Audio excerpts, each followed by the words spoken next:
사도행전은 아나니아와 삽비라의 이야기로 시작되지만 그 이후의 내용은 사도행전 4장에 나오는 사도들의 1차 투옥의 과정과 거의 똑같이 반복되는 2차 투옥에 관한 이야기입니다.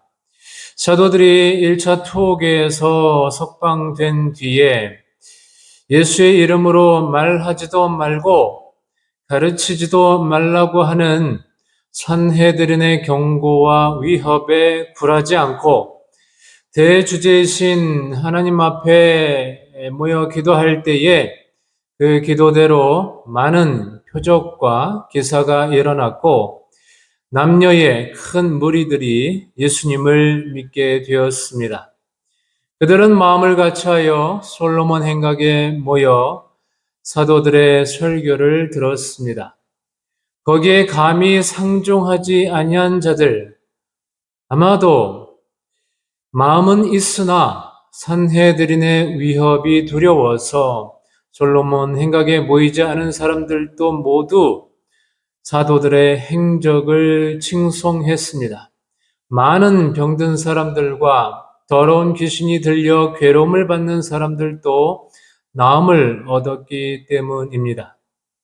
심지어 병자를 메고 나와서 침대와 요 위에 누이고 혹 베드로가 지날 때에 베드로의 그림자가 덮여서 나음을 얻을까 바라는 사람들도 있었습니다. 그러자 사도들을 감시하고 있던 대제사장과 사두개 당파의 사람들의 마음에 시기심이 가득하여 사도들을 다시 잡아다가 삼엄한 감옥에 가두었습니다. 그들의 마음에 시기심이 가득하여 라고 했는데 앞선 아나니아와 삽비라의 이야기에서도 중복되는 부분이 있습니다. 바로 사탄이 아나니아의 마음에 가득하여 라는 부분입니다. 이 시기심과 사탄은 거의 동격입니다. 시기심은 사탄의 또 다른 이름입니다. 이런 얘기를 들어보신 적이 있을 거예요. 탐심이 아주 많은 사람과 시기심이 아주 많은 사람이 있었습니다. 악마가 그 두 사람에게 나타나 말하기를 누군가가 무엇을 구하면 그 구한 대로 받게 되지만 다른 사람은 그 사람의 2배를 받게 될 것이다 라고 말했습니다. 탐심이 많은 사람은 다른 사람이 2배를 받게 된다니 배가 아파서 도저히 안 되겠다는 생각을 했고요. 또 시기심이 많은 사람은 같은 이유로 자기의 시기심 때문에 미쳐버릴지도 모른다고 생각했습니다. 그러다가 시기심이 많은 사람이 말했습니다. 차라리 내 눈 하나를 가져가시오. 결국 시기심이 많은 사람은 눈 한쪽을, 또 탐심이 많은 사람은 2눈을 잃게 되었다는 이야기입니다. 시기심은 우리가 생각하는 것보다 훨씬 파멸적이고 파괴적이고 사탄적입니다. 예를 들면 가인이 아벨을 죽이는 인류 최초의 살인사건은 바로 시기심 때문이었습니다. 또 요셉의 형제들이 요셉을 팔아 넘긴 것도 시기심 때문이었습니다. 사울 왕이 다윗을 죽이려고 한 것도 시기심 때문이었습니다. 사울 왕이 다윗을 시기하여 죽이려고 할 때 그의 마음에 악령이 들었고 결국 사울 왕은 자결하고 말았습니다. 잠언 14장 30절 말씀처럼 평온한 마음은 육신의 생명이나 시기는 뼈를 썩게 하는 것입니다. 결정적으로 시기심이 예수님을 십자가에 못 박았습니다. 마태복음 27장 18절은 이는 그가 그들의 시기로 예수를 넘겨준 줄 알미더라 라고 말씀합니다. 예수님이 이스라엘 백성에게 존경받고 추앙받게 되자 유대 종교 지도자들은 시기심에 견딜 수 없었습니다. 존경은 자기 자신들만이 받아야 하는데 다른 사람이 모든 존경과 관심을 한 몸에 받게 되니 미칠 것 같았습니다.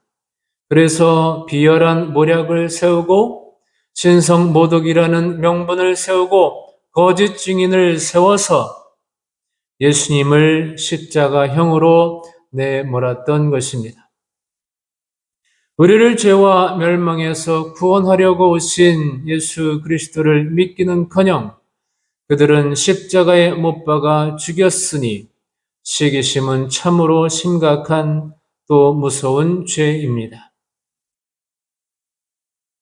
이렇게 시기하여 대제사장과 사두개인들이 사도들을 다시 감옥에 가두었으나 그날 밤 주의 사자가 나타나 그 옥문을 열어 주었습니다.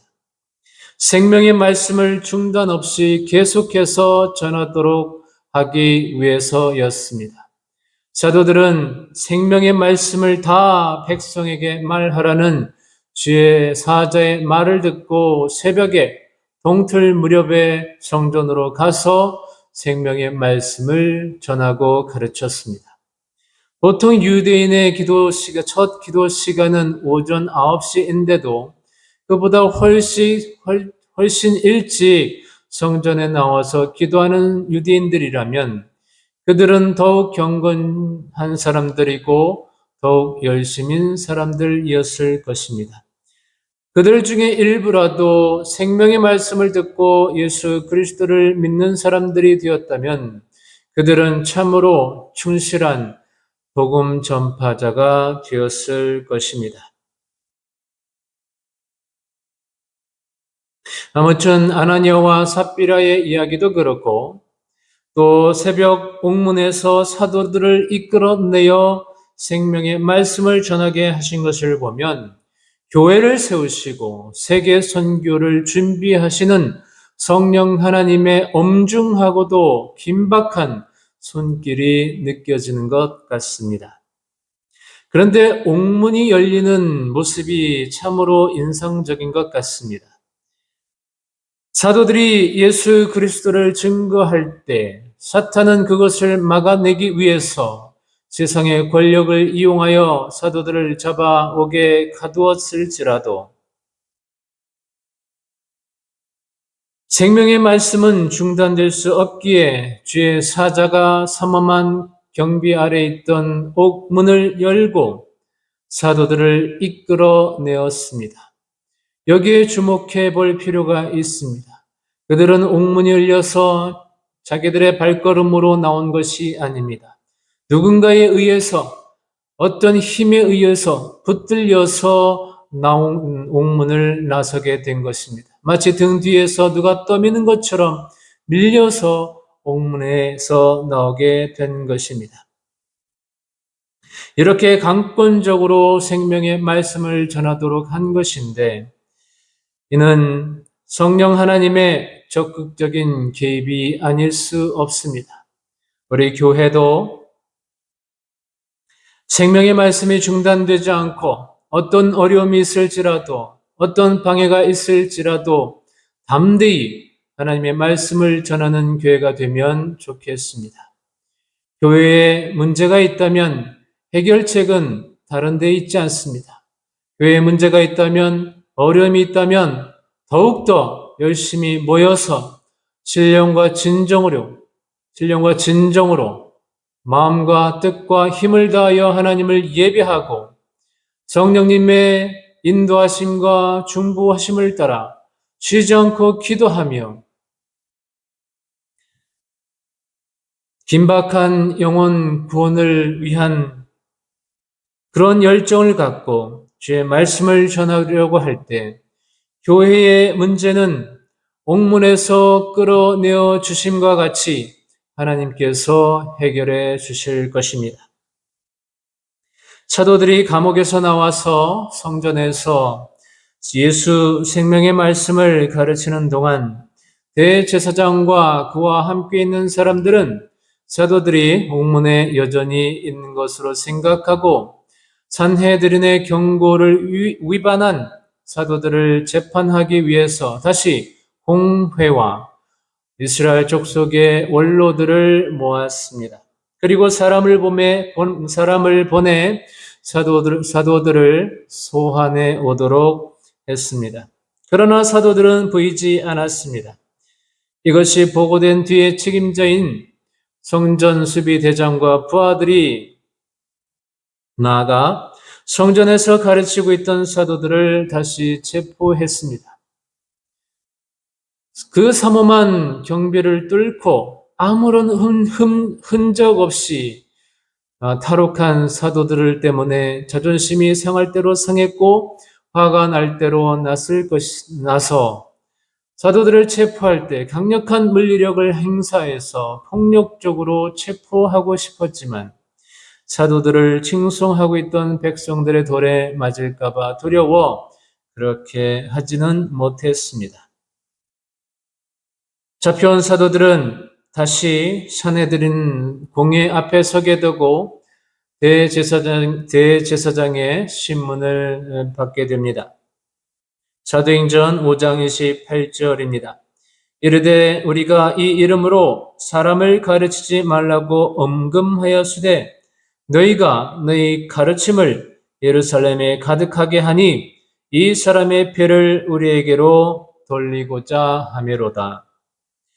우리가 너희에게 예수의 이름으로 가르치지 말라고 엄중히 명령하였는데 너희들은 너희들의 가르침을 온 예루살렘에 퍼뜨려서 예수의 피에 대한 책임을, 예수의 죽음에 대한 책임을 자기들에게로 돌리고 있다고, 자기들에게 전가하고 있다라는 것입니다. 예수님을 십자가에 못 박을 때에는 그의 피를 우리와 우리 자손에게 돌릴지어다라고 외치더니만 지금은 자신들에게는 아무런 책임이 없다고 발뺌하고 있으니 참으로 뻔뻔합니다. 산헤드린의 신문에 대해 대제사장의 신문에 대해 베드로와 사도들이 대답합니다. 5장 29절입니다. 베드로와 사도들이 대답하여 이르되 사람보다 하나님께 순종하는 것이 마땅하니라. 이것은 1차 투옥 때 받았던 신문에 대한 대답의 반복입니다. 사도행전 4장 19절입니다. 베드로와 요한이 대답하여 이르되 하나님 앞에서 너의 말을 듣는 것이 하나님의 말씀을 듣는 것보다 옳은가 판단하라. 사도들은 여전히 하나님의 말씀에만 순종하는 사람이었습니다. 하나님의 말씀에 대한 순종은 역사를 바꾸는 것입니다. 1517년에 마틴 루터가 종교개혁을 일으켰습니다. 종교개혁이 여기저기로 퍼져나가자 1521년에 제국회의가 열리게 됩니다.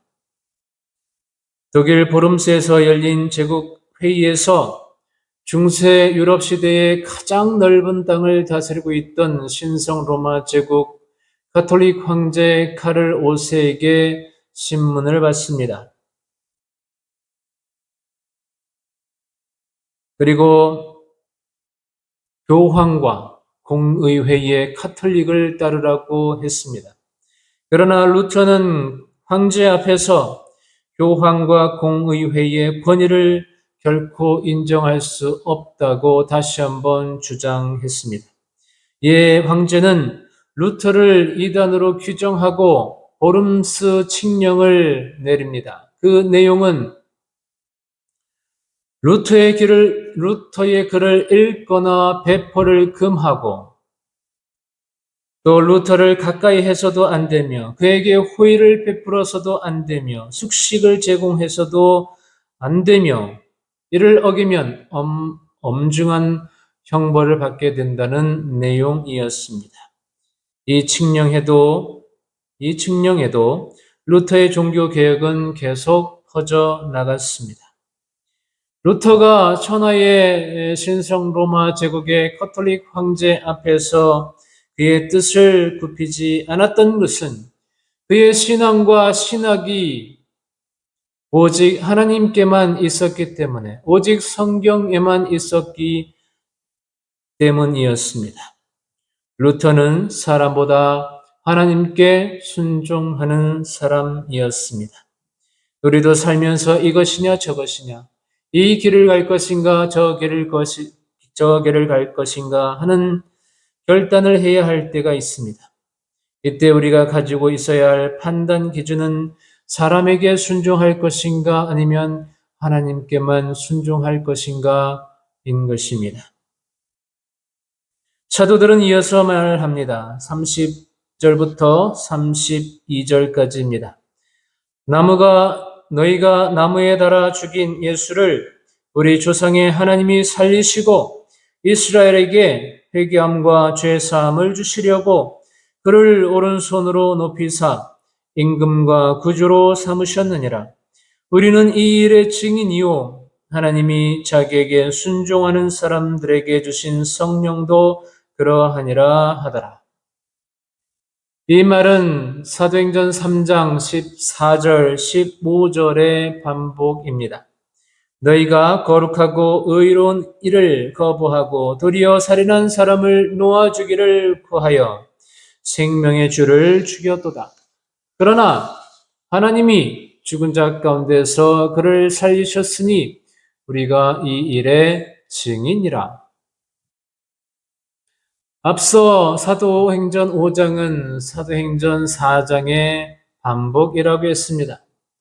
사도들의 투옥도 반복되고 있고 대제사장의 신문도 또 사도들의 대답도 반복되고 있습니다. 모든 인생은 사실은 반복입니다.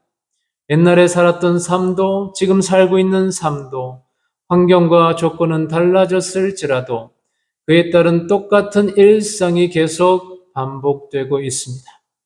학생은 아침에 눈을 뜨면 똑같은 학교에 갔다가 학교가 끝나면 똑같은 학원에 갔다가 밤늦게 피곤한 몸을 이끌고 똑같은 집으로 돌아와 잠을 잡니다.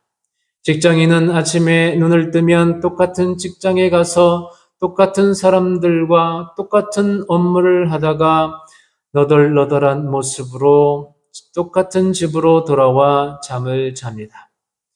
모든 인생이 이렇게 반복이긴 하지만 그렇다고 해서 그 반복이 다 똑같은 것은 아닌 것입니다.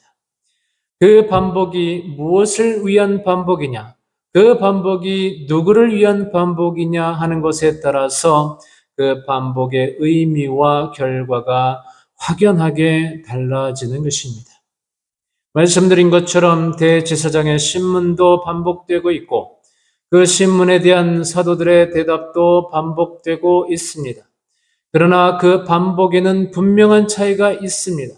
산헤드린과 유대 종교 지도자들의 신문에는 자신들의 욕망과 욕심을 위한 삶이 내포되어 있었던 반면 사도들의 반복되는 대답에는 생명이요 진리이신 주님을 위한 삶을 내포하고 있었습니다. 주님을 위한 사도들의 삶이 얼마나 지속적으로 반복되었는지 오늘 본문의 마지막 절 42절이 말해주고 있습니다. 그들이 날마다 성전에 있든지 집에 있든지 예수는 그리스도라고 가르치기와 전도하기를 그치지 아니하니라. 그들은 그침없이 주님을 위한 삶을 계속 반복하였습니다. 사도들이 주님을 위한 삶을 반복할수록 그들은 주님의 은혜를 더 크고 깊이 경험하게 되는 것을 보게 됩니다. 왜냐하면 주님께서 먼저 사도들에게 은혜 베푸시기를 반복해 주셨고, 사도들은 반복되는 주님의 은혜를 체험하면서 주님과의 교제가 더 깊어짐과 동시에 그들 자신들의 삶이 더욱 새롭고 강인한 그리스도인으로 가다듬어져 갔습니다. 주님을 위한 삶의 반복은 무의미한 단순 반복이 아니라 그리스도 안에서 지속적으로 이어지는 자기 성장이고 자기 성숙이었던 것입니다. 우리가 신앙생활하는 것도 마찬가지이죠. 똑같은 교회 가서 똑같은 목사의 똑같은 것만 같은 설교를 들으면서 똑같은 성도들과 함께 똑같은 신앙생활을 하고 있습니다. 그런데 우리의 신앙생활이 저 대제사장처럼 자신의 욕망과 욕심 그리고 그것을 이루기 위한 신앙생활이라면 지루하기 짝이 없지만 저 사도들처럼 오직 주님을 위한 것이라면 반복해서 부어주시는 주님의 은혜를 체험하면서 우리는 그리스도의 장성한 분량에 이르는 성숙하고 강인하며 건강한 그리스도인이 되는 것입니다. 사도들이 이 네 가지, 즉 하나님께만 순종하는 것이 마땅하다. 너희가 나무에 달아 죽인 예수를 우리 조상의 하나님이 살리시고 이스라엘에게 회개함과 죄사함을 주시려고 그를 오른손으로 높이사 임금과 구주로 삼으셨다. 우리가 이 일의 증인이다. 그리고 성령도 그러하다라고 말할 때 5장 33절에 보면 사내들인 의원들은 제사장들은 경로하여 사도들을 없이할 생각, 즉 사도들을 없애버리려고 했습니다. 앞서 말씀드린 것처럼 시기심의 끝은 이러한 것입니다. 이것은 하나님의 생각이 자신들과 전혀 다를 바가 없다고 착각하는 사람들의 특징입니다. 그들은 성경에서 말하는 하나님을 믿고 있는 것이 아니라 자신들이 만든 하나님을 믿고 있는 것이었습니다. 유대 전통이 만들어낸 하나님을 믿고 있는 것이었습니다. 그런 그들이 마음만 먹으면 하나님의 이름으로 무슨 짓이든 할 수 있기에 사도들의 생명은 정말 풍전등화와 같았습니다. 그런데 이때 가말리엘이라는 사람이 등장합니다. 가말리엘의 이름은 여호와는 나의 상급이시다라는 뜻입니다. 그는 이스라엘 백성에게 존경받는 바리새인이었고요. 또 율법을 체계적으로 연구한 탁월한 학자이고 교사였습니다. 유대인의 전승에 따르면 가말리엘은 그냥 랍비가 아니라 대랍비 혹은 최고의 랍비라는 의미의 라반이라는 칭호를 받은 최초의 랍비였다고 합니다.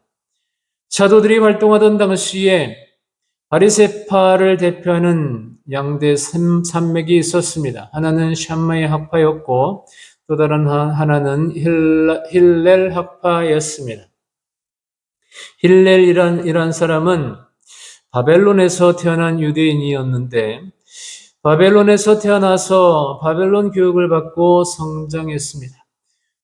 그러다가 그의 나이 40세에 이제 예루살렘으로 돌아와서 당시 그 샴마의 학파의 위대한 스승인 두 랍비에게 학문을 또 배우고 그리고 자신이 새롭게 학파를 창시했는데 그것이 자기의 이름을 딴 힐렐 학파였습니다.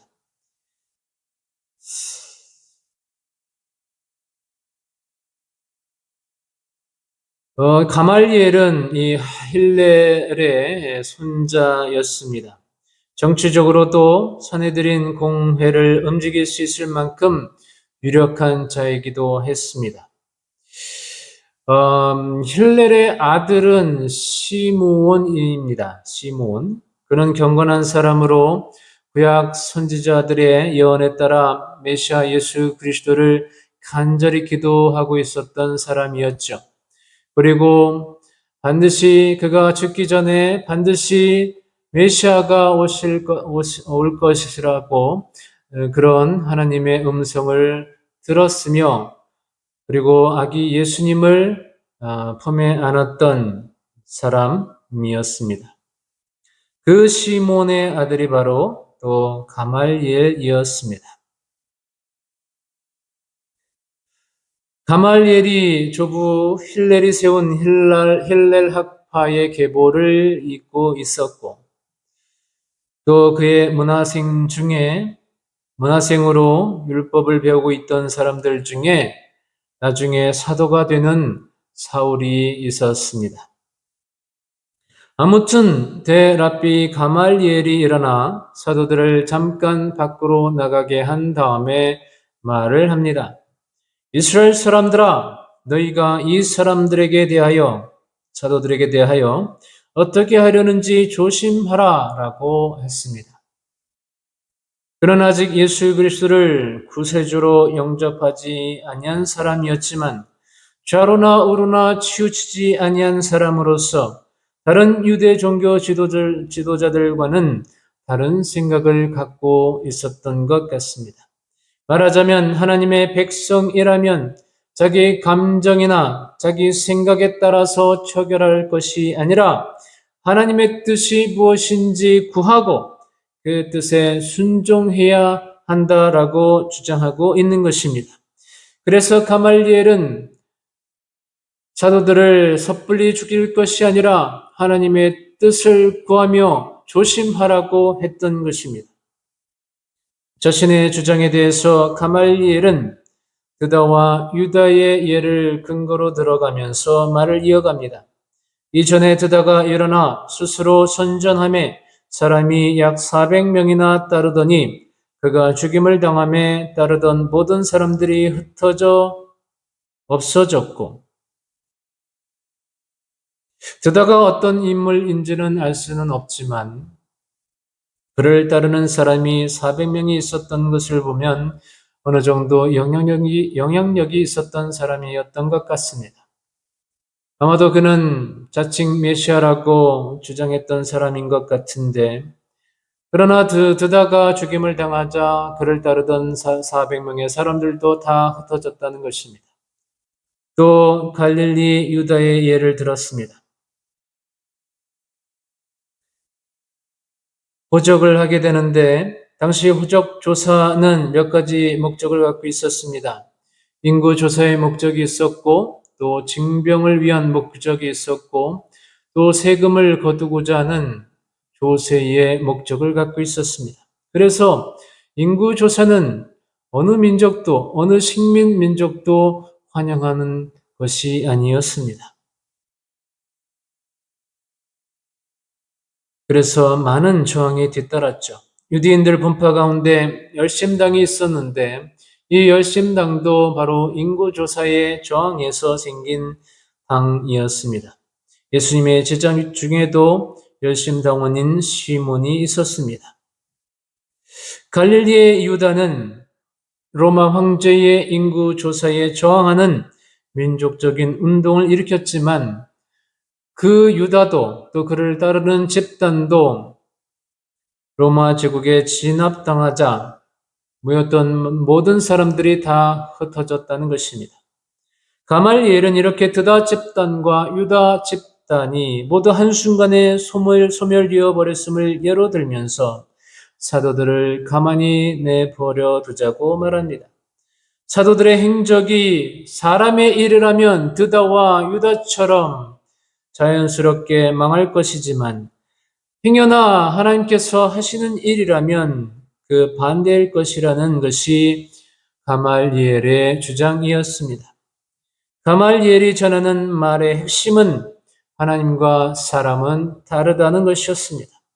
하나님의 생각은 사람의 생각과 다르며 하나님의 판단은 사람의 판단과 같지 않다라는 것이었습니다. 지금 가말리엘의 이런 말을 듣고 있던 다른 의원들과 유대 종교 지도자들에게는 사도들을 죽여 마땅한 존재들이었지만 하나님께서 신뢰하시는 하나님의 종일 수도 있음을 받아들이라는 것입니다.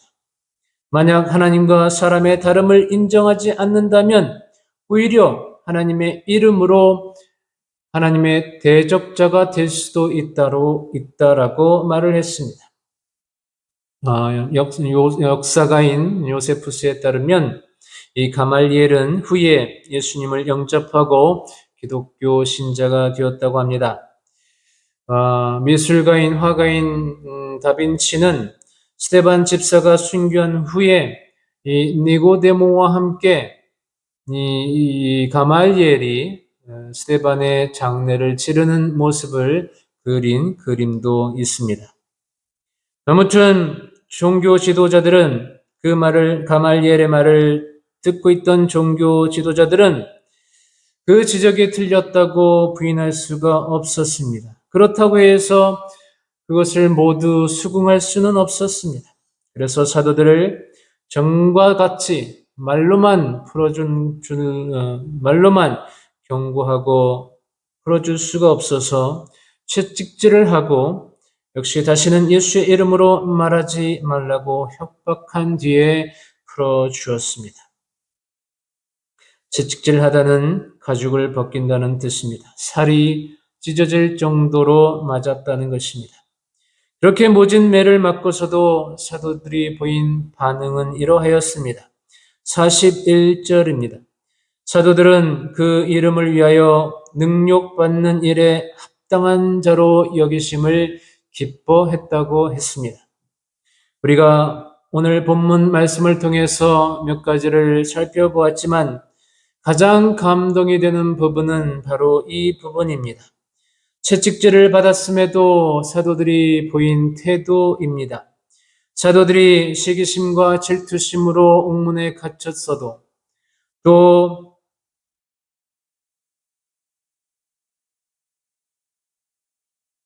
이루 말할 수 없이 고통스러운 채찍을 맞는 등 모진 고난을 받았어도 그들은 그것 때문에 주눅이 들거나 증인으로서의 삶을 결단코 중단하지 않았습니다. 오히려 그들은 예수 그리스도 그 이름을 위하여 능욕을 당하는 사람이 된 것, 예수 그리스도를 위하여 고난과 능욕을 당하는 것을 오히려 영광스럽게 생각하고 기뻐했다고 했습니다. 우리에게 주신 구원의 이름 예수 그리스도, 그리스도인에게 있어서 그 이름에 필적할 만한 이름은 다른 이름은 없습니다. 예수 그리스도 그 이름을 위하여 영광은 물론 고난과 능욕까지도 기쁨이 되는 것입니다. 예수 그리스도 그 이름은 그리스도인인 우리가 항상 기뻐할 수 있는 충분한 이유인 것입니다. 이것이 우리가 사도행전을 묵상하고 있는 이유이기도 합니다. 사도행전을 통해서 예수 그리스도를 발견하고 우리가 능욕과 고난을 받을지라도 그것이 예수 그리스도를 위한 것이라면 우리 오히려 기쁨으로 여길 수 있는 은혜가 저와 여러분들에게 있으시기를 예수 그리스도의 이름으로 축복하고 축원드립니다. 아멘.